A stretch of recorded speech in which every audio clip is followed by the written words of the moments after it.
Non vi erano dubbi che il Nord, per quanto riguarda la qualità della vita, fosse ai primi posti. Infatti, sono Milano e Trieste ad occupare la testa della classifica, mentre nella parte bassa il Sole 24 Ore colloca le province siciliane. E se può consolare, la città di Agrigento si colloca al primo posto tra le siciliane, appunto, arrivando comunque all'84° posto su 107. Non certo un dato da festeggiare.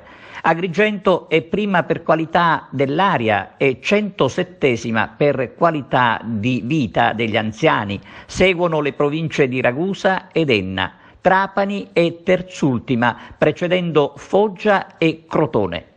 L'indagine del Sole 24 Ore tiene conto di diversi fattori, tra cui ricchezza e consumi, affari e lavoro, ambiente, cultura, tempo libero e sicurezza.